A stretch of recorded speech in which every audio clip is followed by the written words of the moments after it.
आता है। वीडियो की स्टार्टिंग में फैन लिलिन अपनी ग्रैंड मदर की शॉप पर होती है जहाँ पर बंस टी वगैरह मिल रहे होते हैं, तो वो उनकी हेल्प कर रही होती है। वहाँ पर काफ़ी सारे कस्टमर आ रहे होते हैं और बंस लेकर जा रहे होते हैं। उसमें से एक कस्टमर ल्यूजी आता है और कहता है कि मुझे 2 बन चाहिए। ल्यूजी एक अनजान बनकर खुद को छुपा कर उससे ले रहा होता है। वो उसे बन दे देती है और उसे खबर तक नहीं होती है कि वो ल्यूजी है। ल्यूजी बन लेकर उधर चला जाता है तो वहाँ की जितनी भी आंटी होती हैं वो सब लोग बातें कर रही होती हैं कि मैंने सुना है कि फैन लिलिन का एक बॉयफ्रेंड भी है। वो मोहल्ले की आंटियां ऐसी बातें बनाती रहती हैं क्योंकि उन लोगों के हिसाब से जब तक लड़की की शादी नहीं हो जाती तब तक वो किसी भी लड़के से बात नहीं कर सकती। यही सब बातें वो लोग बोल रहे होते हैं फैन लिलिन के बारे में। जब फैन लिलिन ये नोटिस करती है तो उसे काफ़ी ज़्यादा बुरा लगता है और बहुत ही ज़्यादा अनकंफर्टेबल हो जाती है। फैन लिलिन के फ़ोन पर ल्यूजी की वॉलपेपर होती है तो वो उसे छुपा देती है और इधर पीछे ल्यूजी बैठा होता है और अपने बंस खा रहा होता है और उन आंटियों की सारी बातें सुन रहा होता है। ल्यूजी को भी ये बात पता होती है कि फैन लिलिन जिस जगह पर रहती है वहाँ पर सब लोग ऐसा ही सोचते हैं, तो वो उस पर कोई भी रिएक्ट नहीं करता। जिसके बाद फैन लिलिन की नज़र एक बच्ची पर पड़ती है जो उन बंस को देखे जा रही होती है, पर उसके पास पैसे नहीं होते उसे खरीदने के। फिर वहाँ की मोहल्ले की आंटियाँ बोलने लगती है कि मैंने सुना है कि एक छोटी बच्ची और उसकी माँ यहाँ पर शिफ्ट हुई है। वो मोहल्ले की आंटियाँ उस छोटी बच्ची और उसकी मॉम के बारे में काफ़ी सारी बातें करती हैं, जो सब सुनकर फैन लिलिन को बिल्कुल भी अच्छा नहीं लग रहा होता। और इधर दूसरी तरफ ल्यूजी को उसकी सौतेली मॉम का कॉल आ रहा होता है, पर वो कॉल पिकअप नहीं करता है।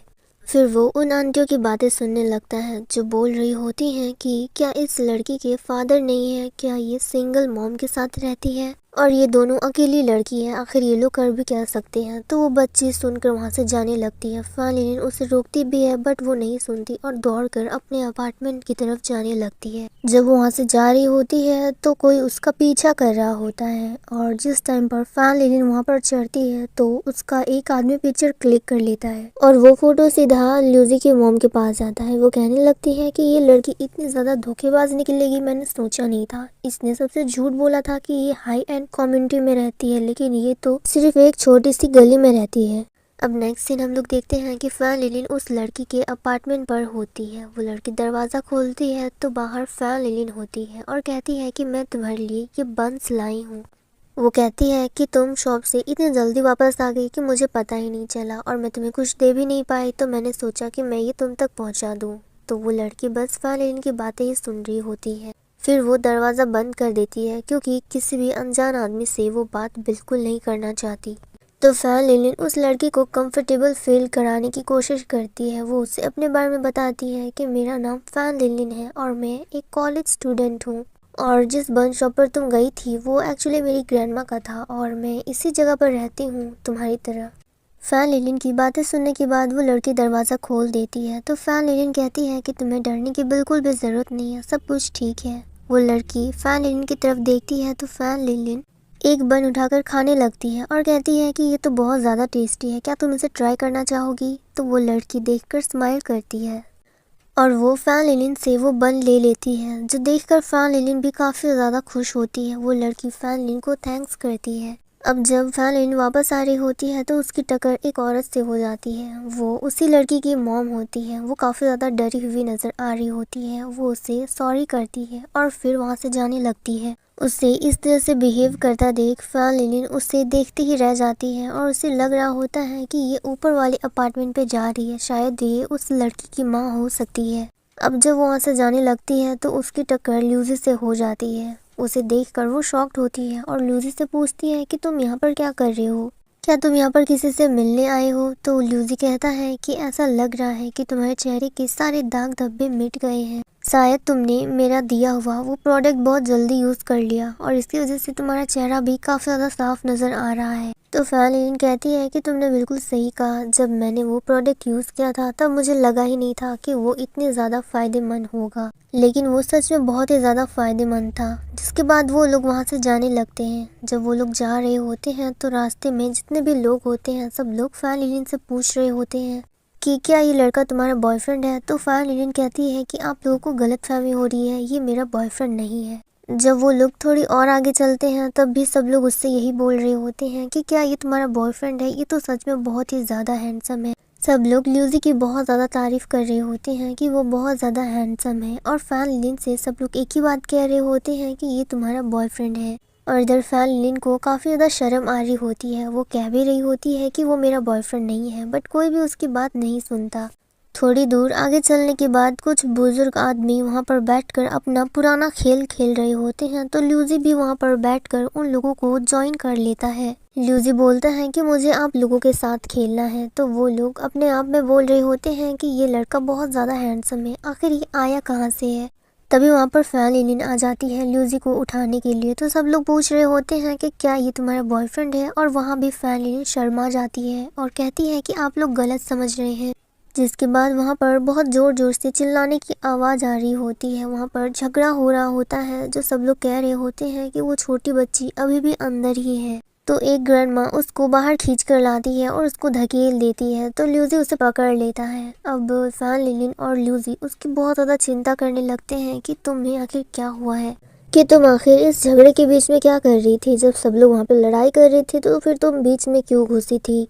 इतना शोर शराबा सुनने के बाद ल्यूजी आगे बढ़ता है, जहाँ पर उस बच्ची की माँ कह रही होती है कि आखिर मैंने तुम्हारा क्या बिगाड़ा है, तुम मेरे साथ ऐसा क्यों कर रही हो। तो वो औरत कह रही होती है कि मैं अभी अपने लॉयर को बुलाऊंगी, तुमने आखिर मुझसे भिड़ने की हिम्मत भी कैसे की। ल्यूजी आगे बढ़ के देखता है तो वहाँ पर ल्यूजी की मॉम होती है। ल्यूजी सोच रहा होता है कि आखिर मॉम ऐसा क्यों कर रही है। वहाँ पर फैन लिलिन भी होती है, वो भी सोचती है कि ये तो ल्यूजी की मॉम है, आखिर वो ऐसा बिहेव क्यों कर रही हैं, ऐसे गरीब लोगों को परेशान क्यों कर रही हैं। और वो छोटी बच्ची बस रोई जा रही होती है कि प्लीज़ मेरी मॉम को परेशान मत करो, उन्हें बुली मत करो, अंदर से बहुत ज़्यादा टूटी हुई है। तभी हम लोग इधर ल्यूजी को देखते हैं, जो उन सभी चीज़ों का वीडियो बना रहा होता है। वीडियो बनाते बनाते वो अपनी मॉम के पास जाने लगता है और कहता है कि अब तो आपका लॉयर भी कुछ नहीं कर सकता, क्योंकि मेरे पास प्रूफ है कि ये सब कुछ लड़ाई आप ही करा रही हो। आपने एक मासूम बच्ची और उसकी मॉम को बहुत ज़्यादा परेशान किया है और पूरी सोसाइटी के सामने उसको जलील करने की कोशिश की है। अगर आपने कुछ बोला, जेल वो लोग नहीं बल्कि आप जाओगे। तो वो कहती है कि मैं तुम्हारी मॉम हूँ, तुम आखिर मेरे साथ ऐसा क्यों कर रहे हो, तुम मेरा वीडियो क्यों बना रहे हो। तो सोसाइटी के सारे लोग कह रहे होते हैं कि क्या ये औरत ल्यूजी की मॉम है, ये तो बहुत ही ज़्यादा झगड़ेलू है, आखिर इन अमीर लोगों की प्रॉब्लम क्या है, सिर्फ ये लोग हम गरीब लोगों को परेशान कर सकते हैं और कुछ नहीं। जिसके बाद ल्यूजी की मॉम उस औरत को कहती है कि मैं तुम्हें बर्बाद कर दूंगी, तुम्हें मुझसे कोई नहीं बचा सकता, तुमने सबके सामने मुझे बहुत ही ज़्यादा बेइज्जत किया है। और फैन लिनिन को तो यकीन ही नहीं हो रहा होता है कि ल्यूजी की मॉम ऐसा भी बिहेव कर सकती है कि इतने मासूम लोगों को परेशान कर रही है। अब ल्यूजी वीडियो बना रहा होता है उनकी, जिसके बाद उसकी भी बर्दाश्त की बाहर हो जाती है। तो वो उठता है और उस औरत को कहता है कि तुम्हें चिंता करने की ज़रूरत नहीं है, भले ही ये मेरी मॉम है लेकिन मैं तुम्हारी साइड हूँ और मैं तुम्हारा साथ दूंगा। ये औरत अभी सबके सामने आपको सॉरी बोलेगी। ल्यूजी अपनी सौतेली मॉम को इसलिए सपोर्ट नहीं करता क्योंकि ल्यूजी के जो डैड थे उसने उसको फंसा कर उससे शादी की थी, और जो ल्यूजी की रियल मॉम थी उन दोनों का उसने डिवोर्स करा दिया था।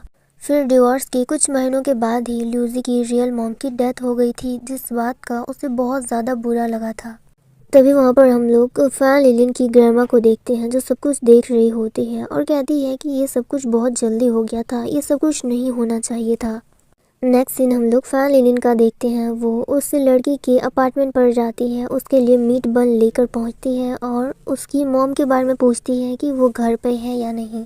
वो उस लड़की के लिए मीट बन और उसकी मॉम के लिए स्किन केयर प्रोडक्ट लाया करती थी, बट जब भी वो वहाँ पर आती थी उसकी मॉम घर पर नहीं होती थी। जितनी बार भी फैन लिनिन उससे पूछती वो कहती थी कि उनकी मॉम घर पर नहीं है, वो अभी भी ड्यूटी पर है और वो लेट से आएंगी। और ऐसा करते करते एक दिन फाइनली ऐसा आता है जब दरवाज़ा उसकी मॉम खोलती है, जो देखकर फैन लिनिन काफ़ी ज़्यादा खुश होती है और कहती है कि इतने दिनों के बाद फाइनली आज मेरी मुलाकात आपसे हो गई है, मैं बहुत दिनों से आपसे मिलना चाह रही थी। वो उनको अंदर बुलाती है और कहती है कि मेरी बेटी आपके बारे में रोज़ बात करती हैं, आप उसके लिए हमेशा ब्रेकफास्ट लेकर आती हैं और मुझसे मिलना भी चाह रही थी, पर मैं काम की वजह से कभी घर पर रह ही नहीं पाती थी। आज मुझे काम पे छुट्टी मिली है इसलिए मैं घर पे हूँ और मैं बहुत ज़्यादा खुश हूँ कि मैं आपसे मिल पाई।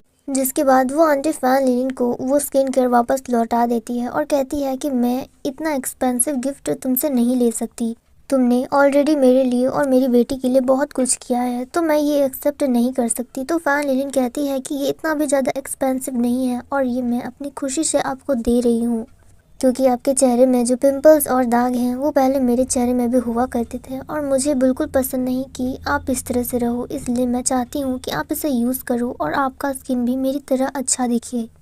जिसके बाद वो उस मोमेंट के बारे में बात करने लगती है जब उसकी लड़ाई लूजी की मॉम से हुई थी और उस टाइम पर पूरी सोसाइटी वाले उसकी हेल्प कर रहे थे, जबकि कोई उसे जानते भी नहीं, सब लोग उसे सपोर्ट कर रहे थे। और यहाँ तक कि वो एक सिंगल मॉम है, उससे इन सब चीज़ों की ज़रूरत भी नहीं है, बट फिर भी फैन लिलिन उसकी इतनी ज़्यादा हेल्प करती है। तो यही सब बातें वो फैन लिलिन को बोल रही होती है कि तुम्हारी सोसाइटी वाले बहुत ही ज़्यादा सपोर्टिव हैं और मैंने कभी सोचा भी नहीं था कि मुझे इतने अच्छे पड़ोसी मिलेंगे। और मेरे चेहरे के बारे में मैं उतना सोचती भी नहीं, क्योंकि पूरा दिन मैं इधर उधर काम करके बिता देती हूँ, तो इसके बारे में मुझे सोचने का ज़्यादा टाइम भी नहीं मिलता। वैसे भी मैं एक सिंगल मॉम हूँ और अगर मेरे चेहरे पे पिंपल या फिर दाग धब्बे होंगे भी तो उससे कोई ज़्यादा फ़र्क नहीं पड़ेगा। फिर वो फैन लिलिन को बहुत ज़्यादा थैंक यू करती है कि वो हर टाइम यहाँ पर आया करती है, क्योंकि इस घर में जब वो चली जाती है तो सिर्फ उसकी बेटी अकेली रहती है। जिसके बाद फैन लिलिन कहती है कि आप मेरी बात सुनिए, मैं सच में चाहती हूँ कि आप ये स्किन केयर ट्राई करो। मैं देखना चाहती हूँ कि ये आपके चेहरे को ठीक करता है या नहीं, और मैं सच में चाहती हूँ कि आपके चेहरे से पिंपल्स और दाग धब्बे सब कुछ ठीक हो जाए। ये प्रोडक्ट एसिड फ्री है और आपको आपके चेहरे की चिंता करने की बिल्कुल भी ज़रूरत नहीं है। ये आपकी स्किन को बिल्कुल भी हार्म नहीं पहुंचाएगा और यहाँ तक कि ये सेंसिटिव स्किन पर भी काम करता है, तो आपको डरने की कोई भी ज़रूरत नहीं है। जब फैन लिलिन उस प्रोडक्ट के बारे में बता रही होती है तो वो थोड़ी टाइम के लिए लूजी के बारे में सोचने लगती है, क्योंकि आखिरकार लूजी नहीं तो उसको इस प्रोडक्ट के बारे में बताया था। तो वो लेडी फैन लिलिन से पूछती है कि आखिर तुम बताते बताते कहाँ इतना खो गई। इसी टाइम पर कोई बेल रिंग करता है, तो वो छोटी बच्ची दौड़ कर जाती है दरवाज़ा खोलने के लिए और दरवाजे में लूजी होता है, जिसे वो ब्रदर कह के बुला रही होती है। लूजी उस छोटी बच्ची के लिए पेंट और ब्रश लाकर देता है, जो देखकर वो छोटी बच्ची काफ़ी ज़्यादा खुश होती है। जब लूजी अंदर देखता है तो वहाँ पर फैन लिलिन भी बैठी होती है। जब फैन लिलिन देखती है कि वहाँ पर लूजी है तो वो उसे देखकर स्माइल पास करती है और उसे हाई करती है और लूजी की तरफ से भी सेम रिएक्शन आता है। जब लूजी वहाँ से जाने वाला होता है तो वो उस छोटी बच्ची से कहता है कि अपनी मॉम को कहना कि वो स्किन केयर प्रोडक्ट रोज़ाना यूज़ करे। तो वो छोटी बच्ची दौड़कर फैन लिलिन की तरफ जाती है और कहती है कि दीदी के बॉयफ्रेंड ने ऐसा कहा कि वो उस प्रोडक्ट को हर दिन यूज़ करे, हम लोग उससे पूरा ख़त्म कर देंगे, आप चिंता मत करिए। ये बोलकर वो फैन लिलिन का हाथ पकड़कर लूजी के पास ले जाने लगती है। तो फैन लिलिन उसे कहती भी है कि वो मेरा बॉयफ्रेंड नहीं है और इससे मेरा कोई भी लेना देना नहीं है, बट वो उसकी बात नहीं सुनती और धकेल कर लूजी के पास ले जाती है। तो लूजी भी उसका हाथ पकड़कर उसे बाहर खींच लेता है और इस मोमेंट पे हमारा ये सीन कट हो जाता है।